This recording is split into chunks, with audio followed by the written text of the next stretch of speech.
xoş gördük MTV izləyiciləri. Bugünkü mövzumuz müasir arxeoloji tədqiqatlar və beynəlxalq ekspedisiyalardır. Müsahibim isə tarix elmləri doktoru, dosent Vəfa Mahmudovadır. Vəfa xanım, xoş gəlmisiniz. Xoş gördük, çox təşəkkür edirəm. Arxeologiyada zaman-zaman mübahisə doğuran mövzular hansılardır və bu mövzular ciddi elmi tədqiqat işləri tələb edirmi? Ümumiyyətlə, arxeologiya Azərbaycan üçün yeni elm sahəsi deyil. Arxeologiya ilk bizim arxeoloqumuz xarici əcnəbi arxeoloqlara qədər 20-ci əsrdə İshaq Cəfərzadə olubdur. Arxeologiya bir məktəbdir. Arxeologiya bir elmdir. Bəli, arxeologiyada mübahisə doğuran məsələlər olur. Bu, ən çox interpretasiya ilə bağlı olur. Yəni ki, tapılan hər hansı bir artefaktın interpretasiyası deyək, təyinatı deyək. Əvvəllər daha sadə yollarla bu artefaktlar izah olunurdu. Ən çox məişətə bağlanılırdı. Zaman keçdikcə, inkişaf getdikcə artıq artefaktların təyinatı, aidiyyatı sahələr də fərqli olur. Məsələn, tutaq ki, bir daş qab tapılıb. Məsələn, onu biz əvvəllər olsaydı onu məişətlə bağlayardıq. Amma indi artıq onu ritual ayinlə bağlanılır, dini dünya görüşünə bağlanır və yaxud da sosial vəziyyətlə bağlanır. Ümumiyyətlə, arxeologiyanın özündə siz bilirsiniz ki, bizim əvvəllər Sovet arxeologiyası idi və bizim bütün arxeoloji tədqiqatlar Sovetin təsiri altındaydı. Və buna görə də müəyyən bizim tapıntılarımız həmişə onların icazəsi olmadan biz ona dövr verə bilmirdik.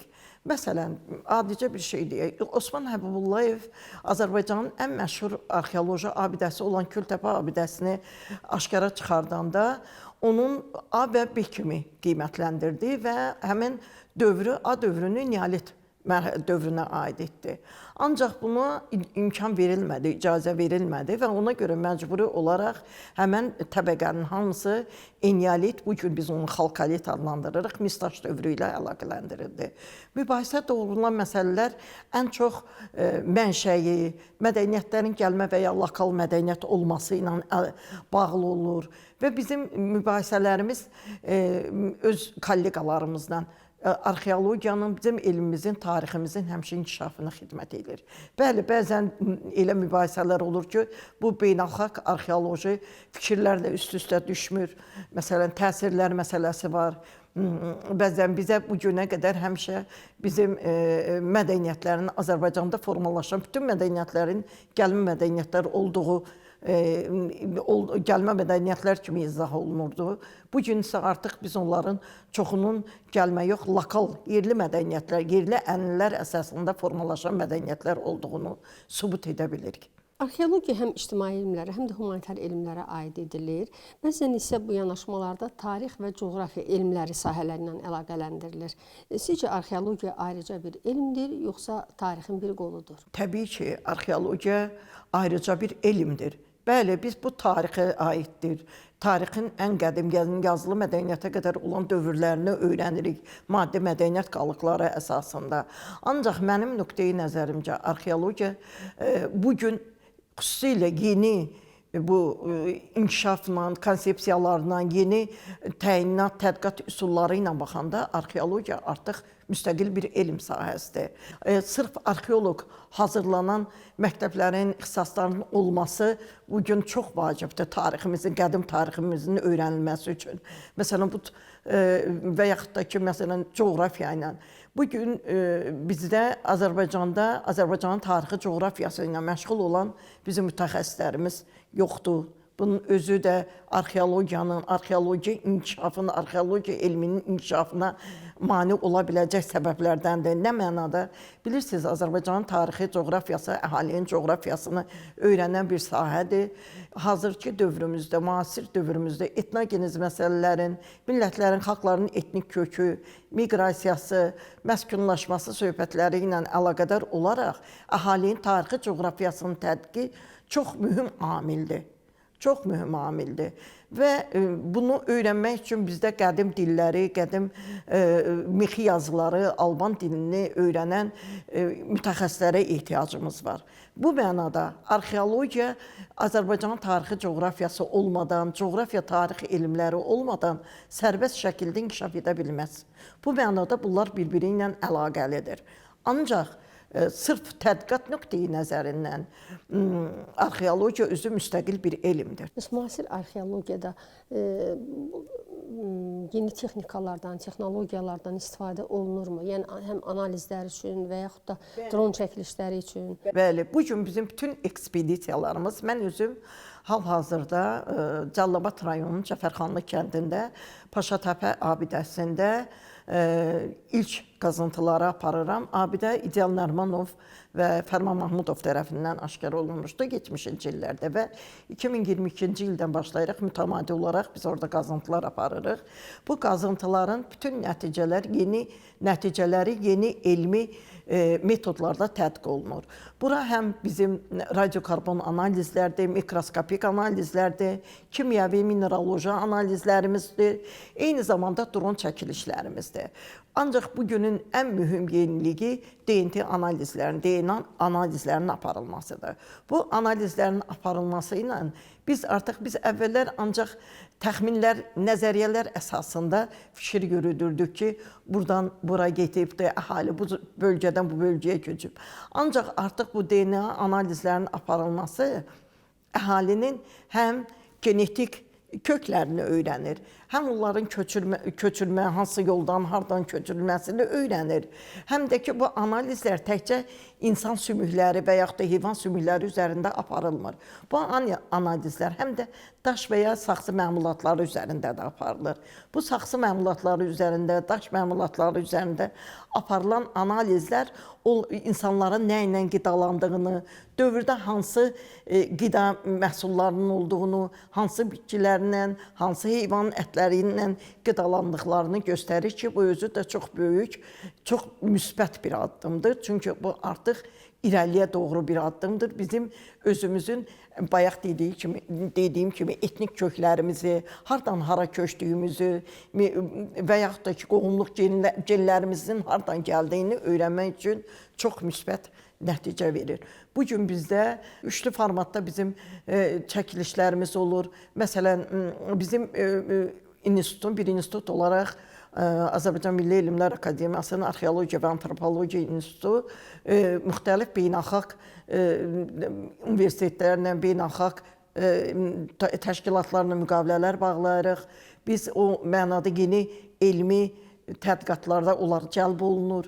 Bizim beynəlxalq ekspedisiyalarımız var ki, həmin ekspedisiyaların tərkibində həmin qazıntıdan aşkar olunan artefaktlar, maddi mədəniyyət nümunələri, hamısı müəyyən laboratoriyalarda, analizlərdən keçirilir. Yeri gəlmişkən bizim özümüzdə Bakı şəhərində bizim Neft Kimya Prosesləri İnstitutunda, Geologiya İnstitutunda, Radiasiya Problemləri İnstitutunda analizlərimiz olunur ki, bunlar hamısı bizim elmimizin, mədəniyyətimizin inkişafına köməklik göstərir. Azərbaycan Milli Elmlər Akademiyası yəni müxtəlif elmin bütün sahələri üzrə demək olar ki, dünya təşkilatları ilə, dünya elmi birliklərlə əlaqələr yaradır, əlaqələr qurur və siz həmin əlaqələrdən necə yararlanırsınız? Bizim beynəlxalq ekspedisiyalarımız var. Təkcə deməli biz əvvəllər ancaq beynəlxalq ekspedisiyalar gəlirdilər, Azərbaycanda qazıntılar aparırdılar. Sevindirici haldır ki, bugün bizim arxeoloqlarımız, gənc arxeoloqlarımız artıq xaricdə olan qazıntılarda, Türkiyədə, Qazaxıstanda olan qazıntılarda iştirak edirlər. Həmən qazıntılarda özləri ekspedisiya aparırlar, ekspedisiyalara rəhbərlik edirlər. Bizim çox böyük nailiyyətlərimiz var bu sahədə. Eyni zamanda artıq Azərbaycanın demək olar ki, hər bölgəsində bizim Arxeologiya, Antropologiya İnstitutunun beynəlxalq ekspedisiyaları var. Bu özü də bizə qarşılıqlı həm tədqiqatlar aparmaq üçün əlverişlidir, həm də aldığımız nəticələri, yəni əldə etdiyimiz maddi mədəniyyət qalıqlarını yenidən analiz etdirib müəyyən müqayisələr aparmaq üçün, analogiyalar tapmaq üçün çox böyük köməklik göstərir. Bugün arxeologiya sahəsinə gəlmək istəyən çoxdur yoxsa azdır? Əvvəllər bu çox çətin idi. Bilirsiniz, bizim alimlərə, bu biraz gənc kadrlara elm tədqiqat sahəsinə gəlmək maddi baxımdan çox çətin idi. Və bir ara deyim ki, 90-cı illərin sonları, 90-cı illərdə, 2000-ci illərin əvvəllərində böyük bir durğunluq hiss olunurdu. Lakin çox sevindirici haldır ki, son illər bu aradan qalxıb. Bizim çox istedadlı gənclərimiz gəlir indi arxeologiyaya və çox böyük nailiyyətlərə imza atırlar.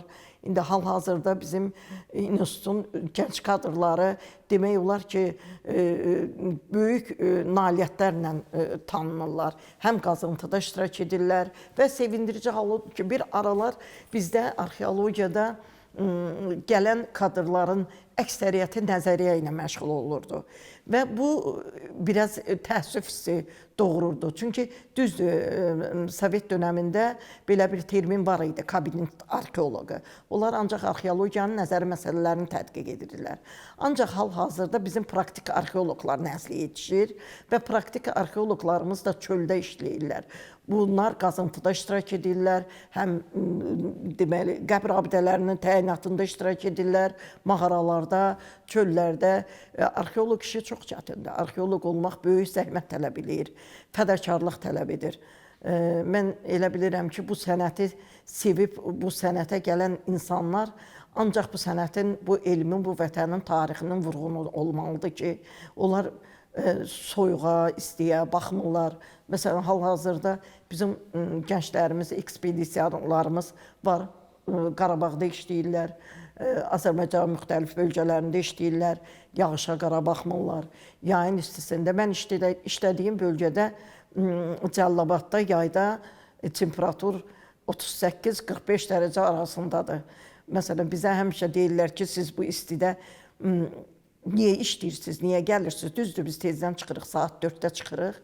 5-in yarısında bizim qazıntılarımız başlayır və biz onu saat 12-yə qədər bitiririk. 12-dən sonra isə əldə etdiyimiz tapıntıların kameralı işləməsinə başlayırıq. Yəni, yuyuruq, təmizləyirik, seçirik. Yəni, analizlər üçün olanlara ayırırıq. Bu mənada bizim işimiz çətindir. Və ona görə də deyirəm ki, bugün gənclərimiz amma bu çətinlikdən qorxmurlar. Gəlirlər və böyük həvəslə arxeoloq olmaq üçün, tanınmış tədqiqatçı olmaq üçün çalışırlar. Bəs qadın arxeoloq olmaq nə qədər çətindir, həm də tədqiqatçı arxeoloq olmaq? Bilirsiniz, mən arxeologiyaya ixtisasına daxil olmuşam 1985-ci ildə. Sırf arxeologiyaya gəlmişəm və 92-ci ildə 28 yaşında arxeologiya üzrə elmlər namizədi elmi dərəcəsini almışam və mən Naxçıvanda olan Yusif Məmməd Əliyev adına Naxçıvan Dövlət Pedaqoji İnstitutunu bitirmişəm və Naxçıvanın ilk arxeoloq qadınıyam. Mən bura gələndə sənətə gələndə məni qorxudurdular. Ancaq o qədər nümunələr var idi ki, mən gələndə Münəvvər Hüseynovanı gördüm, mən gələndə Aliyə Qarahmədovanı gördüm. Və mənim elmi rəhbərim mərhum dünyaca məşhur İdeal Nərimanov olubdu. Onları görəndən sonra qorxmurdum. Biz İdeal müəllimlə qazıntıda olanda Qarabağda, Ağdamda, Leylatəpə, Çalğantəpə abidələrinə, rəhmətli qardaşxan Aslanovla Ordubadda Xarabacılan abidəsində qazıntılarda olduq. Bilirsiniz, əvvəl belə bir tədqiqat aparıblar, haşiyə çıxım, deyiblər ki, qadınlar arxeologiyaya niyə gəlir? Sorğu nəticəsində məlum olub, bir qism deyib ki, qadınlar antik şeylərə həvəslidirlər, ona görə arxeologiyaya gəlirlər. Bir qismi deyiblər ki, qadınlar hər şeylə maraqlanırlar, maraq dairələri genişdir, ona görə arxeologiyaya gəlirlər. Ancaq mənim şəxsi nöqteyi nəzərimdir ki, qadınlar daha dəqiqdirlər, qadınlar daha çox diqqətçidirlər. Mən öz peşəmi sevirəm, mən elə bilirəm ki, arxeoloq olmaq fəxrdir, qürur verir mənə. Qorxmuram, qorxutmur məni. Əksinə, çox həvəsliyəm. Hər bir tapıntı uşaq kimi bizi sevindirir. Baxmayaraq ki, mənim bugün kifayət qədər yaşım var və mənim 40 ildən çoxdur arxeologiya sahəsindəyəm. Ancaq yenə də bir maraqlı tapıntı tapanda uşaq kimi sevinirik. Və elə bilirəm ki, dağı dağ üstə qoydum. Mənada arxeoloq olmaq şərəfli bir işdir. Vəfa xanım, hazırda hansı elmi tədqiqat üzərində işləyirsiniz? Hal-hazırda biz Paşatəpədə, bizim abidəmizdə artıq deməli biz 6 metrə yaxın dərinliyə düşmüşük. Abidədə 400 kvadrata yaxın bir ərazini əhatə eləyir və hər il bizim orada qazıntılarımız nəticəsində yeni tapıntılar üzə çıxır. Bu il isə artıq biz Paşatəpə ilə yanaşı, bilirsiniz ki, Avrasiyada ilk əhilləşmiş at dişinin tapıldığı Əliköməkdəpə abidəsi də Cəlilabadda Üçtəpə kəndi ərazisində yerləşir və mərhum tanınmış çox savadlı arxeoloqumuz Fərman Mahmudov orada qazıntılar apardı neçə illər. Çox böyük də müvəffəqiyyətlər əldə etdi, böyük uğurlar qazandı. Lakin Fərman Mahmudovun vaxtsız tərk etməsi bu dünyanı, bu işləri yarımçıq qoyub və biz bu illəri həmən abidədə də tədqiqatlar aparmaq fikrindəyik. İstəyirik orada yarımçıq qalan Fərman Mahmudovun yarımçıq qoyduğu işləri biraz davam elətdirək. Biz keçən il orada kəşfiyyat xarakterli qazıntılar apardıq və bu qazıntılar nəticəsində abidənin hələ geniş tədqiqatlara ehtiyacı olduğunu gördük və inşallah ki, böyük bir biz də uğurlara nail ola biləcəyik. Bizim tədqiqatlarımız həm yerli, həm də xarici mətbuatda çap olunur. Yeri gəlmişkən, hələ belə deyək, yeni ilimizin 26-cı ilin 4-cü ayı gedir. Mən bu günə qədər 4 beynəlxalq konferansda iştirak etmişəm. Bir impact faktorlu jurnalda məqaləm dərc olunubdur. 2 yerli beynəlxalq, Azərbaycanda keçirilən yerli beynəlxalq konferansda iştirak etmişəm. Sabah da Allah qoysa Şanlıurfaya, Göbəkli Təpə 14-cü Beynəlxalq Araşdırmalar Konqresinə dəvət almışam, ora gedirəm. Bizim məqalələrimiz, ümumiyyətlə bir institut olaraq bizim məqalələrimiz akademiya sistemində bilirsiniz ki, ən çox Scopus indeksi jurnallarda çap olunan məqalələr siyasında biz bu il 1-ci yerdəyik və bu işdə mənim də payım var, mən də buna görə çox sevinirəm.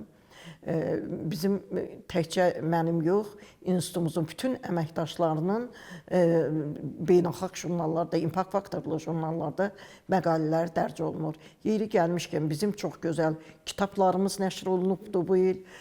Bizim institutun rəhbərliyi kitab çapına, yəni bizim özümüzün əsərlərimizin, monoqrafiyalarımızın çap olunmasına böyük diqqət ayırır və çox keyfiyyətli kitablarımız çıxır. Bizim yeni keçən ildən jurnalımız çap olunur, arxeologiya və antropologiya jurnalı. Jurnalımız artıq beynəlxalq indeks alıbdır və çox belə deyək ki, çox keyfiyyətli, heç bir impact faktorlu jurnaldan geri qalmayan bir buraxılışdır və biz bu illəri orada bir məqalə vermişik. Çox sağ olun Vəfa xanım, təşəkkür edirik. Mən təşəkkür edirəm, çox sağ olun. Uğurlar arzulayırıq sizə, sağ olun.